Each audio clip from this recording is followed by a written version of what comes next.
പുറപ്പാട് പുസ്തകം 21 അധ്യായം. അടിമകളെ സംബന്ധിച്ച നിയമങ്ങൾ. നീ അവരെ അറിയിക്കേണ്ട നിയമങ്ങൾ ഇവയാണ്. ഹെബ്രായനായ ഒരു അടിമയെ വിലക്ക് വാങ്ങിയാൽ അവൻ നിന്നെ 6 വർഷം സേവിച്ചു കൊള്ളട്ടെ.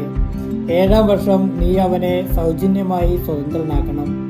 അവൻ തനിച്ചാണ് വന്നതെങ്കിൽ തനിച്ചു പോയിക്കൊള്ളട്ടെ. ഭാര്യയോട് കൂടെയാണെങ്കിൽ അവളും കൂടെ പോകട്ടെ.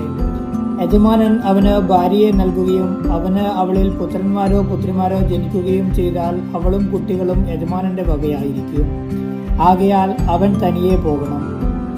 എന്നാൽ ഞാൻ എൻ്റെ യജമാനനെയും എൻ്റെ ഭാര്യയെയും കുട്ടികളെയും സ്നേഹിക്കുന്നു, ഞാൻ സ്വതന്ത്രനായി പോകുന്നില്ല എന്ന് ദാസൻ തീർത്തു പറഞ്ഞാൽ യജമാനൻ അവനെ ദൈവസമക്ഷം കൊണ്ടുചെന്ന് കതകിൻ്റെയോ കട്ടിളയുടെയോ അടുക്കൽ നിർത്തി അവൻ്റെ കാത് തോലുളി കൊണ്ട് തുളയ്ക്കണം. അവൻ എന്നേക്കും അവൻ്റെ അടിമയായിരിക്കും. ഒരുവൻ തൻ്റെ പുത്രിയെ അടിമയായി വിറ്റാൽ പുരുഷന്മാരായ അടിമകൾ സ്വതന്ത്രരായി പോകുന്നത് പോലെ അവൾ പോകാൻ പാടില്ല. എന്നാൽ യജമാനൻ അവൾക്ക് വിവാഹ വാഗ്ദാനം നൽകിയ ശേഷം അവന് അവളിൽ അതൃപ്തി തോന്നിയാൽ അവൾ വീണ്ടെടുക്കപ്പെടാൻ അനുവദിക്കണം. അവളെ വഞ്ചിച്ചാൽ അന്യർക്ക് അവളെ വിൽക്കുവാൻ അവന് അവകാശമുണ്ടായിരിക്കുകയില്ല. അവൻ അവളെ തൻ്റെ പുത്രന് ഭാര്യയായി നിശ്ചയിച്ചാൽ പുത്രിമാരോടെന്ന പോലെ അവളോട് പെരുമാറണം.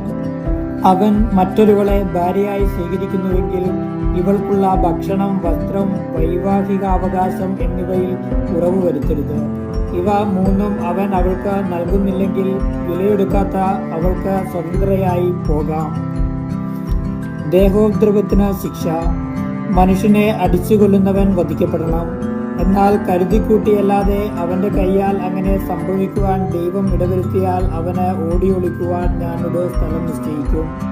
ഒരുവൻ തൻ്റെ അയൽക്കാരനെ ചതിയിൽ കൊല്ലുവാൻ ധൈര്യപ്പെടുന്നുവെങ്കിൽ അവനെ എൻ്റെ ബലിപീഠത്തിങ്കിൽ നിന്ന് പോലും പിടിച്ചുകൊണ്ടുപോയി വധിക്കണം. പിതാവിനെയോ മാതാവിനെയോ അടിക്കുന്നവൻ വധിക്കപ്പെടണം. മനുഷ്യനെ മോഷ്ടിച്ചു വിൽക്കുകയോ തൻ്റെ അടുക്കൽ സൂക്ഷിക്കുകയോ ചെയ്യുന്നവൻ വധിക്കപ്പെടണം. പിതാവിനെയോ മാതാവിനെയോ ശപിക്കുന്നവൻ വധിക്കപ്പെടണം. ആളുകൾ തമ്മിലുള്ള കലഹത്തിനിടയിൽ ഒരുവൻ മറ്റൊരുവനെ കല്ലുകൊണ്ടോ മുഷ്ടി കൊണ്ടോ ഇടിക്കുകയും ഇടികൊണ്ടവൻ മരിച്ചില്ലെങ്കിലും ഇടപ്പിലാവുകയും ചെയ്തെന്നിരിക്കട്ടെ. പിന്നീട് അവന് എഴുന്നേറ്റ് വടിയുടെ സഹായത്തോടെ എങ്കിലും നടക്കുവാൻ സാധിച്ചാൽ ഇടിച്ചവൻ ശിക്ഷാർഹനല്ല. എങ്കിലും അവന് സമയനഷ്ടത്തിന് പരിഹാരം നൽകുകയും പൂർണ്ണസുഖമാകുന്നതുവരെ അവന്റെ കാര്യം ശ്രദ്ധിക്കുകയും വേണം.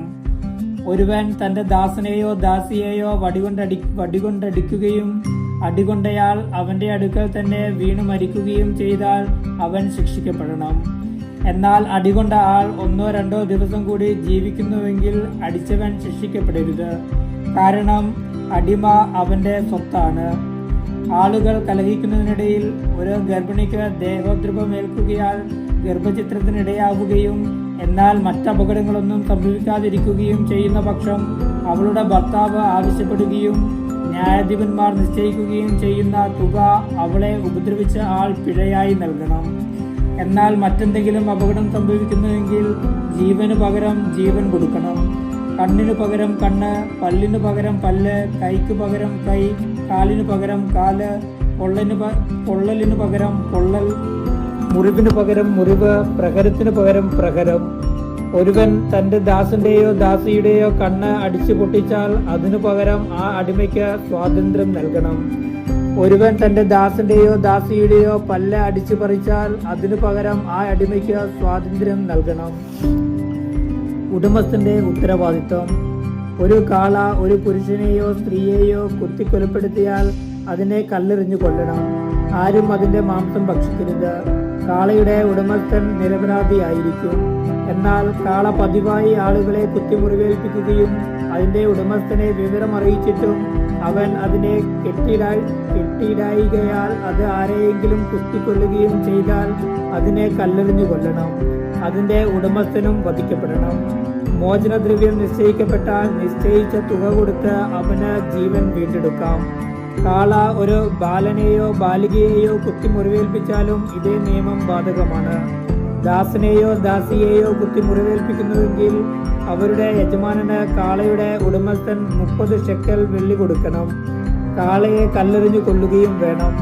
ഒരുവൻ കിണർ തുറന്നിടുകയോ അത് കുഴിച്ചതിനു ശേഷം അടയ്ക്കാതിരിക്കുകയോ ചെയ്തതുകൊണ്ട് അതിൽ കാളയോ കഴുതയോ വീഴാനിടയായാൽ കിണറിന്റെ ഉടമസ്ഥൻ മൃഗത്തിന്റെ ഉടമസ്ഥന് നഷ്ടപരിഹാരം നൽകണം. എന്നാൽ ചത്ത മൃഗം അവനുള്ളതായിരിക്കും. ഒരുവന്റെ കാള മറ്റൊരുവന്റെ കാളയെ കുത്തി മുറിവേൽപ്പിക്കുകയും അത് ചാകുകയും ചെയ്താൽ അവൻ ജീവനുള്ള കാളയെ വിൽക്കുകയും കിട്ടുന്ന പണം പങ്കിട്ടെടുക്കുകയും വേണം. ചത്ത കാളയെയും പങ്കിട്ടെടുക്കണം. എന്നാൽ തന്റെ കാള കുത്തുന്നതാണെന്ന് അറിഞ്ഞിട്ടും അവനെ കെട്ടിനിർത്തുന്നില്ലെങ്കിൽ അവൻ കാളയ്ക്ക് പകരം കാളയെ കൊടുക്കണം. ചത്ത കാള അവനുള്ളതായിരിക്കും.